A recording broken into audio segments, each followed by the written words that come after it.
الرحمن الرحیم عاملۃ ناصبہ تصلی نارا حامیہ۔ دنیا کے اندر ایک مسلم کی یہ خواہش ہوتی ہے کہ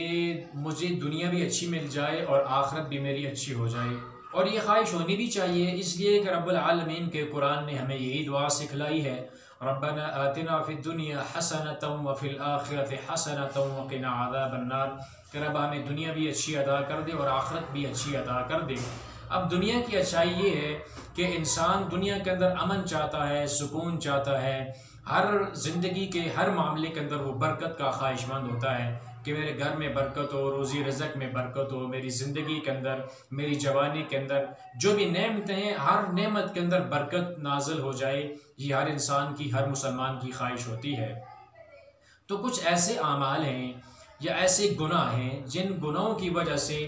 انسان کی دنیا کی ساری زندگی تباہ و برباد ہو جاتی ہے، اس کا سکون اس سے چھن جاتا ہے، بیماریاں اس کے گھر کے اندر ڈیرے ڈال لیتی ہیں، اور ہر طرح کی برکت اس کے گھر سے، اس کے رزق روزی سے، اس کی زندگی سے وہ ساری برکتیں یہ گناہ اٹھا کے لے جاتے ہیں، اور اس کی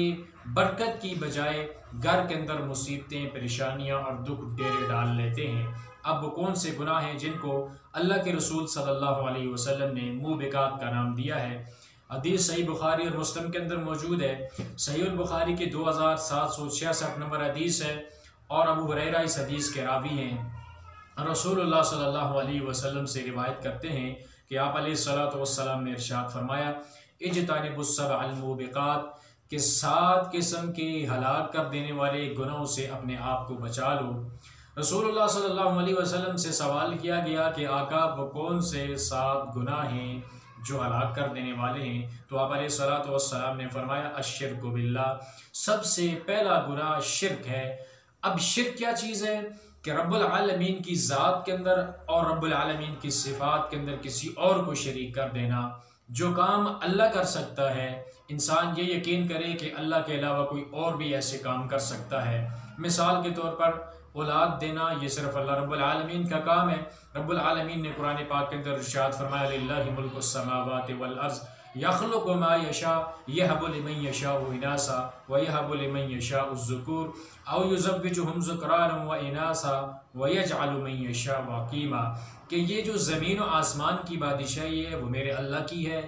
میرا رب جو چاہتا ہے وہی پیدا کرتا ہے، جسے میرا رب چاہے وہ بیٹے عطا کر دے، جسے چاہے بیٹیاں عطا کر دے، اور جسے چاہے بیٹے اور بیٹیاں دونوں ملا کے عطا کر دے، اور جسے چاہے تو نہ بیٹے دے نہ بیٹیاں دے، بانجھ بنا کے رکھ دے۔ اب اولاد دینا یہ صرف اللہ رب العالمین کی قدرت ہے اور اس رب العالمین کا ہی کام ہے، اللہ کے علاوہ کائنات کے اندر کوئی اولاد دینے پہ قادر نہیں۔ اب کوئی انسان یہ سمجھتا ہے یا یہ عقیدہ رکھتا ہے کہ میں اگر تعویذ گلے کے اندر لٹکاؤں گا، کوئی جڑی بوٹی باندھ لوں گا یا کسی دربار پہ چلا جاؤں گا تو وہاں سے مجھ کو اولاد مل جائے گی۔ اب جو کام اللہ کا تھا وہ اللہ کے غیر کی طرف اس نے ثابت کر دیا، تو یہ شرک ہوا۔ اور دوسری جو شرک ہے وہ یہ ہے کہ جو کام اللہ کے لیے انسان کو کرنے چاہیے وہ انسان اللہ کو چھوڑ کر کسی اور کے لیے کرنے والا بن جائے۔ اور وہ کام کیا ہے؟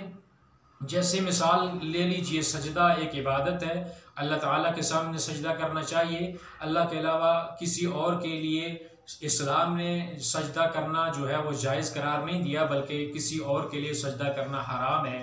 تو انسان اللہ کو چھوڑ کر کسی قبر کے سامنے، کسی درخت کے سامنے، کسی انسان کے سامنے اپنے سر کو جھکائے اور سجدہ کرے، تو یہ اس رب العالمین کے وہ کام تھا جو رب العالمین کے لیے کرنا چاہیے تھا، لیکن انسان نے اللہ رب العالمین کی ذات کے جو عبادت تھی اس عبادت کے اندر کسی اور کو شریک کر لیا، تو یہ شرک ہوا۔ 2 کام شرک ہوئے، ایک کام جو اللہ کر سکتا ہے انسان اللہ کے کسی غیر کے اندر ثابت کرے، اور جو کام اللہ کے لیے کرنے چاہیے وہ انسان اللہ کو چھوڑ کر کسی اور کے لیے کرے۔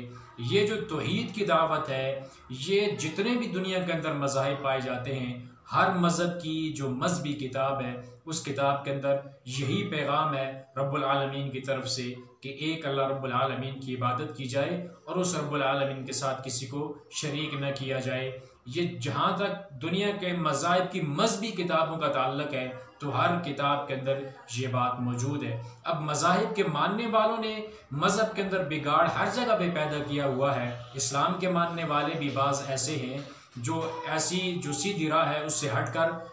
دوسری راہ کے اوپر چل پڑے ہیں، لیکن جو بنیادی توحید کی دعوت ہے اور شرک سے بیزاری ہے وہ ہر نبی کا یہی پیغام تھا، اور دنیا کی ہر مذہبی کتاب کے اندر بھی یہ بات پائی جاتی ہے۔ اب جو بندہ شرک کرتا ہے اس کی زندگی کے اندر سے برکت اٹھا لی جاتی ہے، گھر کے اندر سے برکت اٹھا لی جاتی ہے، اور طرح طرح کی پریشانیاں، بیماریاں، دکھ، مصیبت اور غم اس کے گھروں کے اندر ڈیرے ڈال لیتے ہیں، اور وہ انسان کبھی بھی سکون کی نیند نہیں سو سکتا، دن اور رات کے وقت ہر وقت پریشانی کے عالم میں رہتا ہے، اس لیے کہ اس نے رب العالمین کی ذات کے ساتھ کسی اور کو شریک کیا۔ وہ رب جس نے اس انسان کو پیدا کیا اور اس کی ساری ضروریات کو، جب یہ ماں کے پیٹ کے اندر تھا تو اللہ تعالیٰ نے اس کے ناف کے اندر نالی لگا کر ماں کے خون سے اس کی غذا کا بندوبست کیا۔ ماں کے پیٹ سے باہر آیا تو اللہ نے ماں کی چھاتی کے اندر دودھ پیدا کر کے اس کی غذا کا بندوبست کیا۔ پھر جب اور بڑا ہونے لگا تو مالک کائنات نے زمین کے سینے کو پھاڑ کر اس کی غذا کا بندوبست کیا۔ تو ہر مرحلے کے اندر جس رب نے اس کو پالا وہ اس کو چھوڑ کر کسی اور کی طرف جائے گا تو یہ انسان کیسے کامیاب ہو سکے گا؟ اس کی دنیا بھی تباہ ہے اور اس کی آخرت بھی تباہ و برباد ہو جائے گی۔ دوسرا کام والسحر، پیارے پیغمبر نے فرمایا جادو۔ اب یہ جادو کا کرنا، جادو کا کروانا، جادو کا سیکھنا یا جادو کا سکھانا، یہ سارے معاملات برابر ہیں، ان کا گناہ برابر ہے۔ جو بندہ جادو کرتا ہے یا جو بندہ جادو کرواتا ہے، جو بندہ جادو سکھاتا ہے یا جادو سیکھتا ہے، یہ سارے کے سارے لوگ وَاتَّبَعُوا مَا تَتْلُو الشَّيَاطِينُ عَلَى مُلْكِ سُلَيْمَانَ وَمَا كَفَرَ سُلَيْمَانُ وَلَكِنَّ الشَّيَاطِينَ كَفَرُوا يُعَلِّمُونَ النَّاسَ السِّحْرَ۔ سورۃ البقرہ کی یہ آیت واضح طور پر ان لوگوں کو اسلام سے خارج کر کے ان کے لیے کفر کا نام استعمال کر رہی ہے کہ یہ لوگ جو جادو سیکھتے ہیں، جادو سکھاتے ہیں، جادو کرتے ہیں یا کرواتے ہیں، یہ لوگ ان کی ایک تو زندگی کا سکون تباہ و برباد ہو جاتا ہے، ایمان ان کے دلوں سے نکل جاتا ہے، اور ان کے دلوں کے اندر پریشانی، دکھ اور ہر وقت جو ہے حسد اور خوف ان کے دلوں کے اندر بھرا رہتا ہے اس جادو کی وجہ سے۔ اس لیے جو بھی انسان یہ جادو کرتا ہے یا جادو کرواتا ہے اس کے زندگی کا سکون اس سے چھن جاتا ہے، دنیا بھی تباہ، آخرت بھی تباہ و برباد ہو جاتی ہے۔ تیسرا کام وقتل النفس التي حرم اللہ، وقتل النفس التي حرم اللہ الا بالحق، کسی کو بغیر کسی حق کے قتل کر دینا۔ اب قتل کرنے کا حق کیا ہے؟ وہ حق کیا ہے؟ اسلام نے کون سے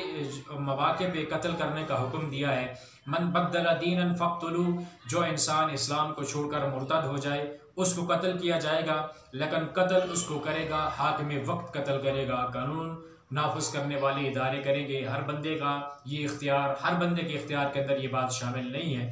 پھر جو انسان کسی کو قتل کر دے تو اس قتل کے بدلے میں اس کو قتل کر دیا جائے گا، یہ بھی حکومت وقت کا یا قانون نافذ کرنے والے اداروں کا کام ہے۔ تو قتل کے بدلے میں انسان کو قتل کر دیا جائے گا۔ اللہ اور اس کے رسول کے جو احکامات ہیں ان کے خلاف واضح طور پر اعلان جنگ کرنے والوں کو قتل کر دیا جائے گا۔ اس کے علاوہ کوئی جو زناکار ہے، شادی شدہ زناکار ہے، اس کو پتھر مار کر رجم کر دیا جائے گا۔ تو یہ وہ حق ہیں قتل کرنے کے۔ ان کے علاوہ بغیر کسی وجہ کے کسی کو قتل کر دینا، یہ انسان کے ایک تو ساری زندگی کے اعمال تباہ و برباد ہو جاتے ہیں، دنیا کی زندگی بھی تباہ ہو جاتی ہے، سکون بھی تباہ ہو جاتا ہے اور آخرت بھی تباہ ہو جاتی ہے، کیونکہ اگر وہ جس کو آپ نے قتل کر دیا اس کے سارے گناہ اٹھا کے آپ کے پرڑے کے اندر ڈال دیے جائیں گے، اور اگر وہ مومن انسان ہے، اس کو جان بوجھ کر قتل کیا ہے، تو اس کی جزا اللہ کے قرآن نے بتایا کہ ایسا انسان جہنم کے اندر ہمیشہ ہمیشہ چلے گا۔ دنیا بھی تباہ ہو گئی، آخرت بھی تباہ ہو گئی۔ ہمارے یہاں ہمارے معاشرے کے اندر غصے کا عالم یہ ہے کہ لوگ، تیری گاڑی آگے ہو گئی، میری گاڑی پیچھے ہو گئی، تو میری گاڑی کے آگے سے گزر گیا، تو نے مجھے دیکھا، بڑے غصے سے کیوں دیکھا؟ چھوٹی چھوٹی باتوں کو بنیاد بنا کر کسی دوسرے انسان کو قتل کر دیتے ہیں۔ پچھلے دنوں اخباروں کے اندر آپ نے پڑھا ہوگا کہ ایک بندے نے چھوٹی سی معصوم بچی کو گولی مار کے اس کو قتل کر دیا، اس لیے کہ بچی سین کے اندر کھیل رہی تھی اور شور کر رہی تھی اور وہ روزے کی حالت کے اندر تھا۔ اور بھائی خدا کے بندے، تو نے روزہ اپنے لیے رکھا تھا یا لوگوں کے لیے روزہ رکھا تھا؟ روزے کے اندر عموماً ایسا ہوتا ہے کہ لوگ ان کے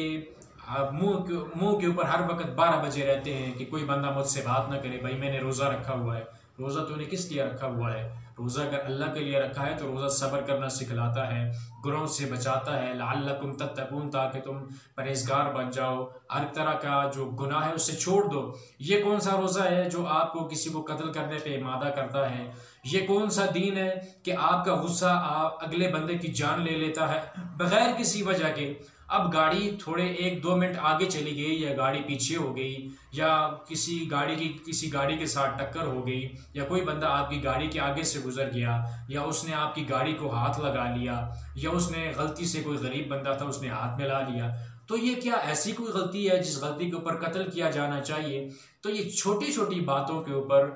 غصہ کرنا اور اس غصے کو اس حد تک لے جانا کہ اگلے بندے کی جان لے لینا انسان کی زندگی کا سکون تباہ و برباد کر دیتی ہے۔ ہمارے معاشرے کے اندر بدقسمتی سے اس انسان کو لوگ بڑا پاورفل اور بڑا جو ہے اچھا سمجھتے ہیں جو انسان غصہ کرے اور اس غصے کو لوگوں کے اوپر لاگو کرے اور اس غصے کی وجہ سے 2-4 بندوں کو گرا دے۔ لیکن اسلام کہتا ہے کہ اصل پہلوان وہ انسان ہے جو اپنے آپ کو غصے کے وقت اپنے کنٹرول کے اندر رکھتا ہے۔ غصے کو پی جانا یہ مومن کی نشانی ہے، اور غصے کو آگے لوگوں کے اوپر لاگو کرنا یہ شیطان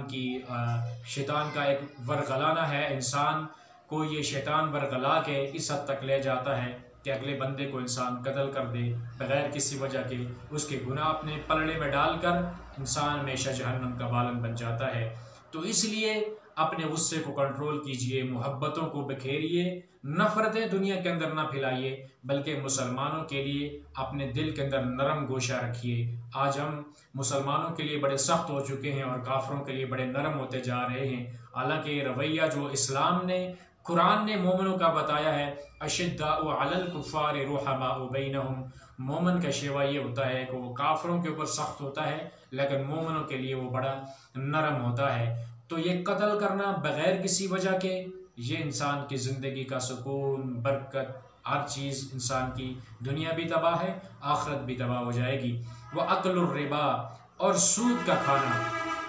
اب سود جو ہے ہمارے معاشرے کے اندر ملکوں کے ملک جو ہیں وہ سود کے اوپر چل رہے ہیں، اور اس سود کو کوئی گناہ نہیں سمجھ رہا، لیکن اس سود کا کم سے کم جو ہے یہ گناہ ہے کہ انسان اپنی جنم دینے والی سکی ماں کے ساتھ بدکاری کرے۔ آپ اندازہ لگا لیجئے کہ پھر اس سود کے جو بڑے درجے ہیں ان کا گناہ کس قدر سنگین ہوگا، کہ اللہ رب العالمین نے اس سود کو اپنے خلاف اعلان جنگ کہا ہے۔ قرآن پاک کے اندر اللہ ذوالجلال والاکرام نے یہ بات بتائی ہے کہ اگر تم سود کو نہیں چھوڑتے تو پھر تیار ہو جاؤ اللہ اور اس کے رسول کے خلاف جنگ کرنے کے لیے۔ اب آپ اندازہ لگائیے کہ جو بدبخت انسان اپنے مالک کے ساتھ، اپنے خالق کے ساتھ جنگ کر رہا ہے، تو وہ بدبخت انسان کیسے فلاح پا سکتا ہے، وہ کیسے کامیاب ہو سکتا ہے، دنیا کے اندر اسے برکت، سکون کیسے مل سکتا ہے، آخرت اس کی کیسے سنور سکتی ہے جو اپنے رب سے جنگ کر رہا ہے۔ تو اس لیے اس سود کو اپنی زندگی سے نکالیے۔ وَأَكْلُ مَالِ الْيَتِيمِ، یتیم کا مال کھانا، جس کو آج معاشرے کے اندر کوئی عیب یا جرم نہیں سمجھا جاتا، لیکن اللہ کے قرآن نے، اسلام نے ہمیں بتایا ہے اگر آپ یتیموں کا مال کھا رہے ہیں تو آپ یہ نہ سمجھیے کہ آپ کوئی بہت بڑا کام کر رہے ہیں، بلکہ یہ جو جہنم کے انگارے ہیں وہ آپ اپنے پیٹ کے اندر ڈال رہے ہیں۔ تو یتیموں کے مال کو کھانا انسان کی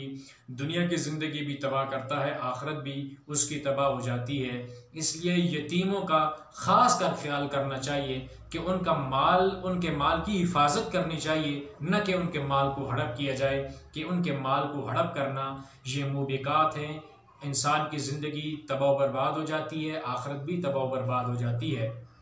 چھٹا گناہ وَالتَّوَلِّ یوم الزحف، میدان جنگ ہو، دشمن سے مقابلہ ہو رہا ہو، انسان دشمن سے برسر پیکار ہو، تو دشمن کے مقابلے سے پیٹھ دکھا کے بھاگ جانا، میدان چھوڑ کے بھاگ جانا، یہ بہت بڑا گناہ ہے۔ موبقات کے اندر یہ بات آتی ہے کہ انسان کی زندگی ساری کی ساری تباہ و برباد ہو جاتی ہے، اعمال تباہ و برباد ہو جاتے ہیں، اور آخرت بھی تباہ و برباد ہو جاتی ہے۔ کہ میدان جنگ میں جب دشمن سے مقابلہ ہو رہا ہو تو اس وقت اپنا سینہ پیش کرنا چاہیے، اپنی پیٹھ نہیں دکھانی چاہیے، کیونکہ اگر وہاں پہ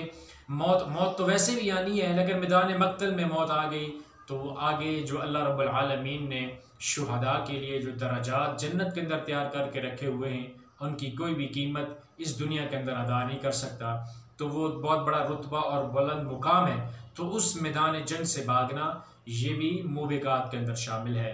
اور ساتواں گناہ وَقَذْفُ الْمُحْصَنَاتِ الْمُؤْمِنَاتِ الْغَافِلَاتِ، مومن پاک دامن غافل عورتوں کے اوپر تہمت لگا دینا،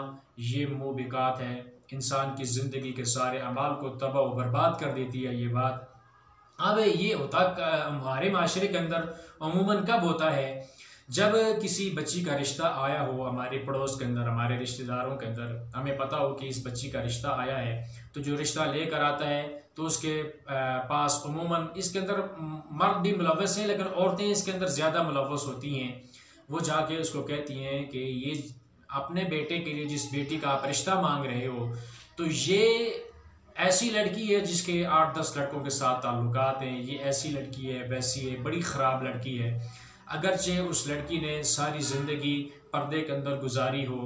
اور اس نے کبھی بھی کوئی کسی قسم کا گناہ نہ کیا ہو، پاک دامن ہو، لیکن پھر بھی ہم اس کو تھوڑے ہی وقت کے اندر اس کو ہم زانیہ اور فاحشہ بنا دیتے ہیں، تو یہ انسان کے اعمال کو تباہ و برباد کر دینے والے کام ہیں۔ کبھی بھی کسی کے اوپر تہمت نہ لگائیے، اور جتنے بھی یہ 7 قسم کے گناہ ہیں اگر آپ نے پہلے کر لیے ہیں تو ان گناہوں سے توبہ کیجیے، کیونکہ توبہ کرنے سے آپ کے گناہ جو ہیں وہ صاف ہو جائیں گے، مٹ جائیں گے، اللہ رب العالمین آپ کے گناہوں کو معاف کر دے گا۔ اور ان گناہوں کے اندر اگر آپ لت پت ہیں تو ان گناہوں کو چھوڑ کر آئندہ کے لیے اللہ تعالیٰ سے وعدہ کیجیے کہ آئندہ کبھی بھی ایسا گناہ ہم نہیں کریں گے، اس لیے کہ یہ گناہ آپ کے سکون کو، آپ کے رزق کے اندر برکت، مال کے اندر برکت، ہر چیز دنیاوی کی بھی آپ سے چھن جائے گی، تباہی اور بربادی آ جائے گی، آپ کے گھروں کے اندر تباہی اور بربادی آ جائے گی، طرح طرح کی بیماریاں، دکھ، غم اور مصیبتیں آپ کے اوپر آئیں گی، اور آخرت تو تباہ ہونی ہے، کیونکہ یہ ایسے گندے قسم کے